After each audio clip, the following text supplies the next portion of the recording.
I'd like to welcome you today to the second part of our study of Deuteronomy 14. Uh, the last time we got together, I tried to paint kind of an overview of the book of Deuteronomy. Now we get to a specific text. This is a text that does not come up in the Revised Common Lectionary that we often use, but this is a text that will be used for the adult Bible study guide for Abington Press in the spring of 2022. And so this text that we have has to do with tithing or the 10th part. It's a very compact text. It talks about one thing and pretty much one thing only. So our lesson today won't be too long, I don't imagine, because there's not a lot of extrapolation that needs to go on. But I will tell you that this is kind of a transition text in a way. There was a German philosopher pre-World War II whose name was Martin Heidegger, and he wrote a very famous philosophical book called Being and Time. And the word being is translated from a German word that basically means being there, being there. And then the other part of it, of course, is time. Now, what's interesting to me is that being there implies that someone is in a particular place. It's a very practical concern. People can't be in two places at once, and so this idea of being grounded or being in a place or being placed someplace is an idea that's very important. And so in our Bible, we have two ways to deal with reality. One is the physical place that things are, and the other one is the idea of time. And one of the things that you'll notice in Genesis 1, for example, is creation goes in this orderly pace, in where you'll have, and it was day one, and it was the second day, and it was the third day, and so forth. And so this whole idea of creation marches in terms of time. And the planets, the moon, the sun, the stars, all of the kind of things that we see in the sky are ways to mark time.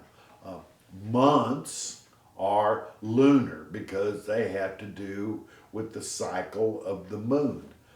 Days, the difference between diurnal and nocturnal, have to do with sunlight, or the absence of the sun, which means that the earth has turned its back on the sun, at least from the angle of wherever we are in the night. And so the fact that the heavenly bodies could be interpreted as visible signs of the passage of time, as we see in Genesis 1, enables us to see that the Israelites saw the world as one created whole, where space and time kind of come together, and they're in what we might call interlocking arenas of life. And so a lot of what worship does is it marks time for us. And this business of tithing then is simply a way to understand not only time, because the Sabbath comes up so often and so forth, but also in terms of place. And today we will be dealing with agriculture and what people are to do with with either crops that they plant and grow or with animals that they produce and nurture and eventually will use for foodstuffs. To keep the Sabbath day holy doesn't just mean it's a break in routine, but what it is it's a way for human beings like us to be able to say to ourselves, we give ourselves wholly over to God, and God is so immense that God controls all time and all space. So the marking of the Sabbath by worship, by prayer, by rest, and by remembrance is a way to keep human beings connected with Yahweh in the sense that Yahweh is the creator and the ruler of all that is seen and unseen. Now, our text today, and I'll read just a bit of it for us. It says in the CEB version of the Bible, you must reserve a tenth part of whatever your fields produce each year. So it begins by talking about vegetation or plant life.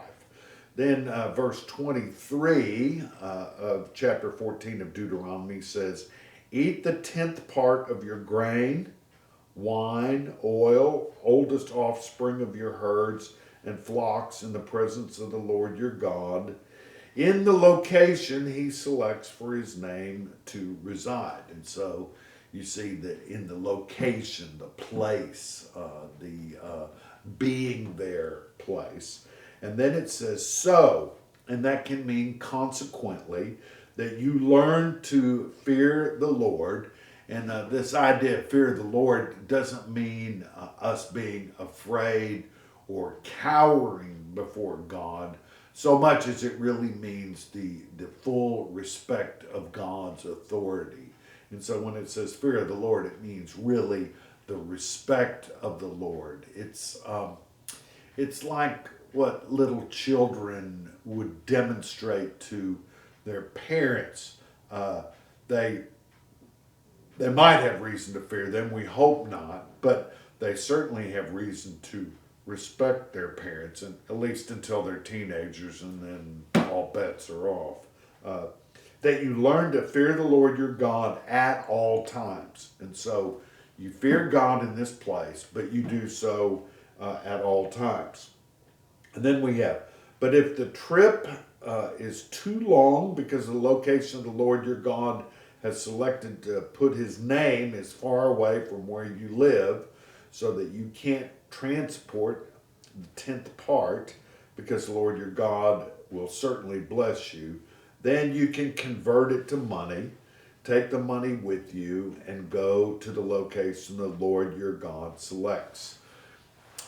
This is talking about a shift in the religious and worship and cultic life of Israel. Up until this time, there were what we would call localized cult centers or sanctuaries or movable tabernacles, and people who lived a certain distance away would take their tithe to this particular place. At one time, there is a shift in Israel's worship life where there becomes a centralized location for something like the temple. And in that case, all of the tithes and offerings are brought to this central location.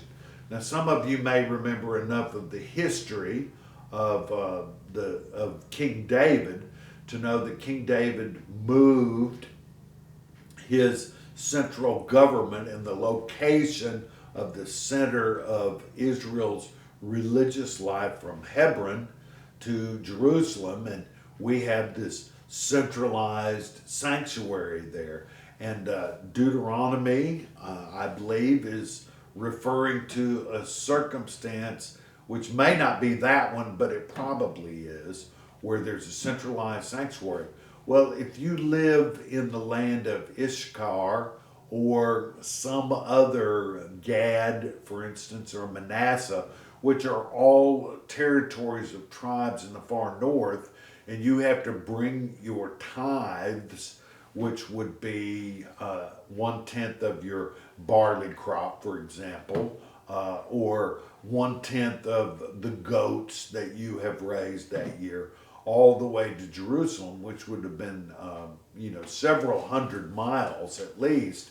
It becomes a problem, and so we have this change in the law, in this Deuteronomic law, which says that you can convert your tithe, whether it's barley or goats, into a cash medium, and then you can take that to Jerusalem. Now, later on, when people did that, they would go to the money changing tables near the temple or in the temple, and they would buy pigeons or some other animal in order to make their sacrifice. So that is what this part of the text is talking about. Because then verse 26 goes on, then you can use the money for anything you want: cattle, sheep, wine, beer, or whatever else you might like. Then you can feast there and celebrate in the presence of the Lord your God along with your entire household. In other words, that when someone goes to this central place, which could be the temple that Solomon will build, you can do your celebrating as a household in the presence of God as you give the gifts over to the Levitical priesthood and to the poor. And we will see this in just a moment. Only make sure not to neglect the Levites who are living in your cities, because they don't have a designated inheritance like you do.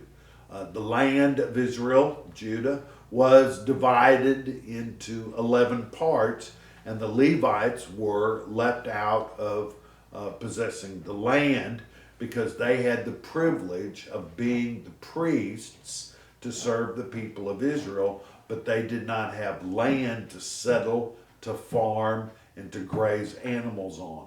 So every 3 years or so, there would be part of the tithe that would be given over to the Levites to support them. And then every third year, you must bring a tenth part of your produce from that year and leave it at the city gates. Then the Levites, who have no designated inheritance, that is land, like you do, along with immigrants, orphans, and widows who live in your cities, will come and feast until they are full. Do this so that the Lord your God might bless you in everything that you do. And so this idea of the tithe supporting first the Levites and then also those who probably would tend to be poor, people that do not have land, orphans, resident aliens, people that are foreigners that happen to be living in the boundaries of Israel, and widows. None of these people would have means of support, and so these tithes of the general population of the other 11 tribes help feed, clothe, house these people that would otherwise be destitute. And so this idea of the tithe, or the tenth part, is in a way what you could call a social net, which catches people who otherwise would go hungry or would be homeless in a sense. That's all I've got for you today. I thank you for being with us, and I hope that I see you next week. I believe our text next week is from Job, and so good luck with that.